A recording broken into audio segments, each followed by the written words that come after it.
الله الرحمن الرحيم. قال الله تعالى في كتابه المجيد: يا أيها الذين آمنوا كتب عليكم الصيام كما كتب على الذين من قبلكم لعلكم تتقون.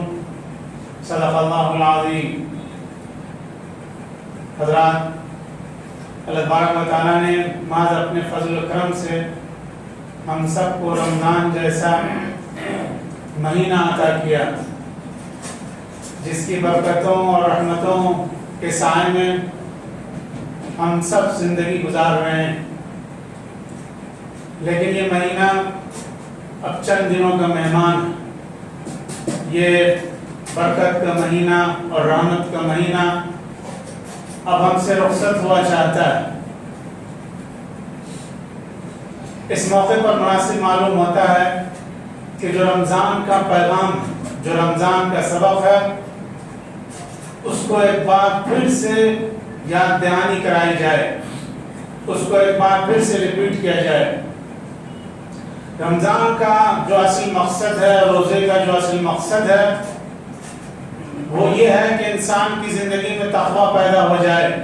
اللہ تعالیٰ کا ارشاد ہے کہ ایمان والو، تم پر روزے فرض کیے گئے جیسا کہ تم سے پہلے کے لوگوں پر فرض کیے گئے، اور اس کا مقصد یہ ہے کہ تمہاری زندگی میں تقویٰ آ جائے۔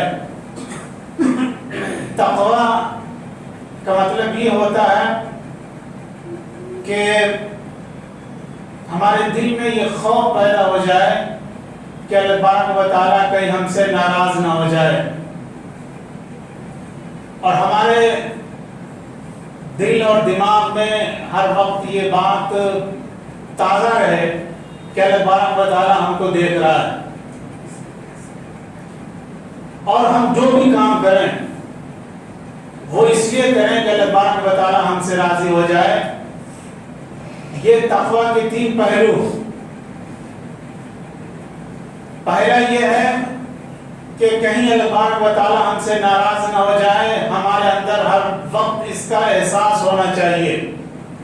اور جب اللہ تبارک و تعالیٰ ناراض ہوگا تو انسان جنت سے محروم ہو جائے گا اور جہنم میں چلا جائے گا، اور یہ انسان کی سب سے بڑی ناکامی ہے کہ انسان جنت سے محروم ہو جائے، جنت سے محروم ہو جائے اور وہ جہنم میں چلا جائے۔ اللہ تبارک و تعالیٰ فرماتا ہے: فَمَنْ زُحْزِحَ عَنِ النَّارِ وَأُدْخِلَ الْجَنَّةَ فَقَدْ فَازَ وَمَا الْحَيَاةُ الدُّنْيَا إِلَّا مَتَاعُ الْغُرُورِ۔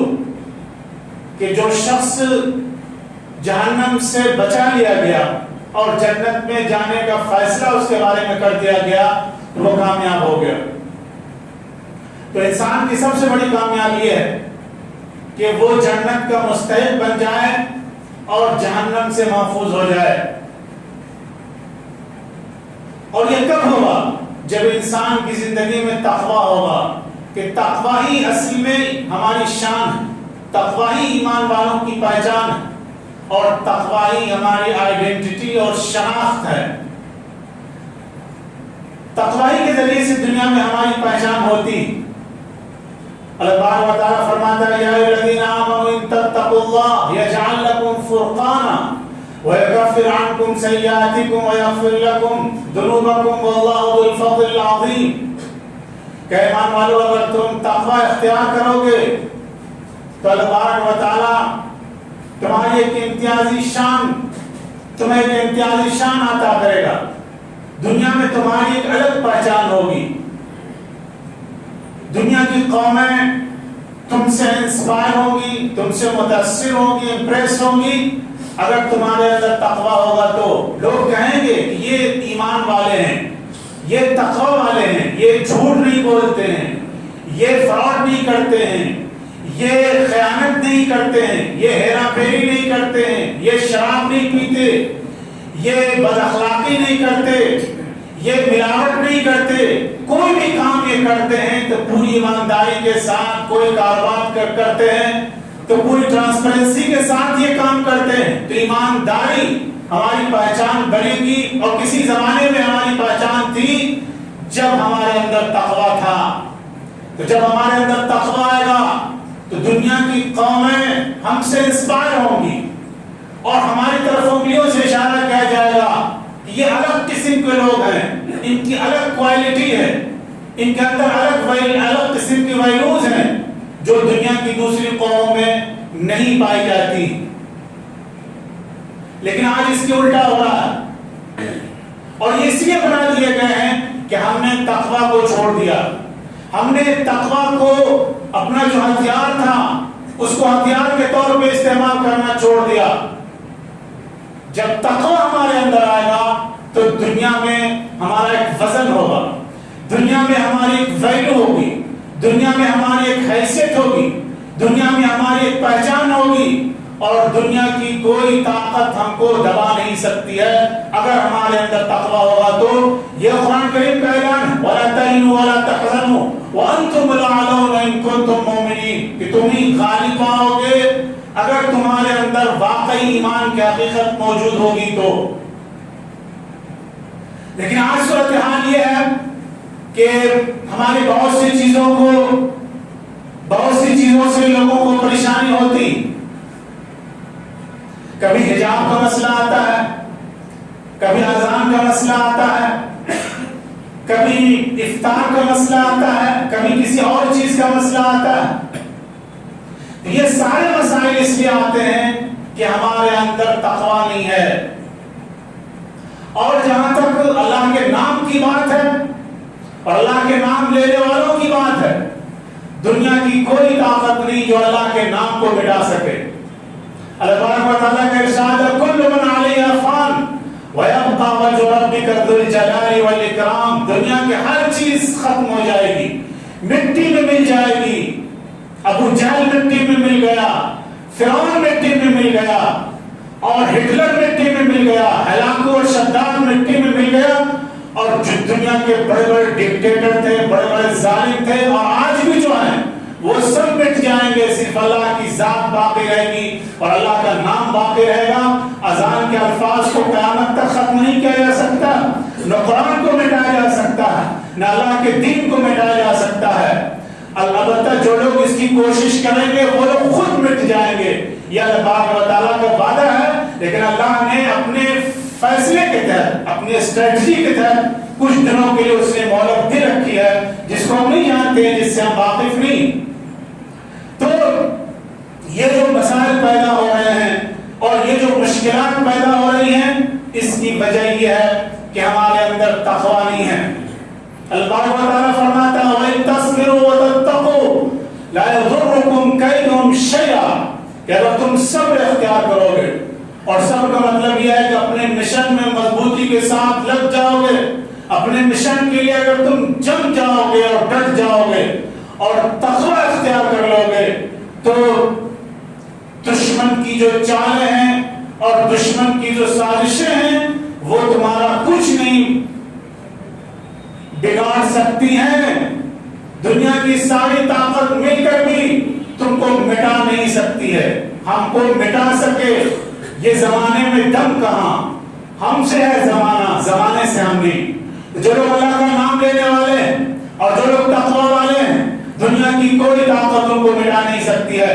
یہ بات ہمیں اچھی طرح سمجھ لینی چاہیے. اور اگر دنیا کی طاقتیں ہم پر حاوی ہو رہی ہیں، ہم پر غالب ہو رہی ہیں، اس کا مطلب یہ ہے کہ ہمارے اندر کچھ نہ کچھ کمی ہے. اگر ہمارے اندر اللہ کا خوف ہوگا، سچائی ہوگی، ایمانداری ہوگی اور تقویٰ ہوگا، تو یقین جانیے کہ دنیا میں سچائی سے بڑھ کے کوئی طاقت نہیں.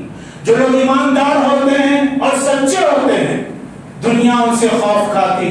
آپ نے دیکھا ہوگا ایک افسر اگر ایماندار ہے اور وہ اپنے کام میں سچا ہے، مخلص ہے، تو سارے ماتحت اس سے خوف کر، جو ماتحت جتنے لوگ ہوتے ہیں ان کے، وہ سارے لوگ اس سے ڈرتے ہیں. اس کے اندر میں جتنے لوگ ہوتے ہیں سب اس سے ڈرتے ہیں.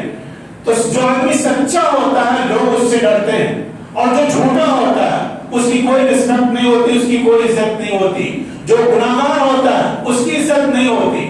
تو اللہ نے تقویٰ میں ایک ایسی طاقت رکھی ہے، ایک ایسا روب رکھا ہے، ایک ایسا دبدبہ رکھا ہے کہ لوگ اس سے مرعوب ہوتے ہیں. ایک بار جب اللہ کا نام لیا جاتا ہے، آپ نے سنا ہوگا، اگرچہ نام لینے والا کیسا ہی انسان کیوں نہ ہو، معمولی انسان ہو، لیکن تھوڑی دیر کے لیے وہاں پہ سناٹا طاری ہو جاتا ہے، لوگ دہشت میں آ جاتے ہیں۔ اگر بتائیں کہ اللہ کا نام انسان کی زبان پر ہو اور انسان کے دل میں ہو اور انسان کے کیریکٹر میں ہو اور انسان کے اخلاق میں ہو اور انسان کے کردار میں ہو، اس کے اندر کتنی طاقت ہوگی اس کا اندازہ آپ کو نہیں ہو سکتا ہے۔ اس کا اندازہ ان لوگوں کو ہوتا ہے جن کو اس سے واسطہ پڑ چکا ہے۔ تاریخ کے واقعات میں، تاریخ کی کتابوں میں اس کی مثالیں ملتی ہیں، یہاں تفصیل کا موقع نہیں ہے، لیکن ایک بات یاد رکھنا ہے کہ رمضان کا پیغام یہی ہے کہ ہماری زندگی میں تقویٰ آ جائے، ہماری زندگی میں اللہ کا خوف آ جائے۔ رمضان میں جس طرح ہم نماز کی پابندی کرتے ہیں، رمضان میں جس طرح ہم گناہوں سے بچتے ہیں، رمضان میں جس طرح ہم جھوٹ سے بچنے کی کوشش کرتے ہیں، لڑائی سے، جھگڑے سے، گالی گلوچ سے بچنے کی کوشش کرتے ہیں، اسی طرح رمضان کے علاوہ بھی ہمیں ان چیزوں سے بچنے کی کوشش کرنی چاہیے۔ یہ مقصد ہے رمضان کا اور یہ مقصد ہے روزے کا۔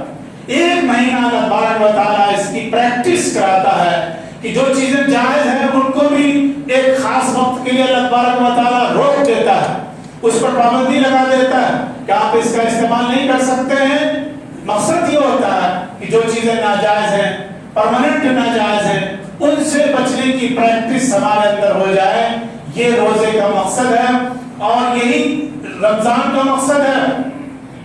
لیکن دیکھنے میں یہ آتا ہے، عام طور پہ یہ ہوتا ہے جیسے ہی عید کا چاند نکلتا ہے تو مسجدیں ویران ہو جاتی ہیں۔ یہ بہت ہی افسوس کی بات ہے، جو اللہ رمضان میں ہے وہی اللہ شوال میں ہے، وہی اللہ عید کے دن بھی ہے، عید کے بعد بھی ہے، لیکن یہ فرق کیوں آ جاتا ہے؟ یہ بات سمجھ سے باہر ہے۔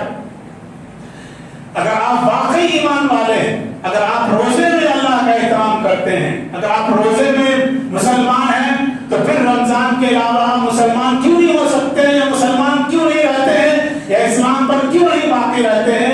یہ ایک سوال ہے جس سوال کا جواب ہمیں تلاش کرنا چاہیے۔ کیا رمضان صرف، کیا اللہ تبارک و تعالیٰ صرف رمضان میں آتا ہے؟ کہ اللہ کا حکم صرف رمضان کے لیے؟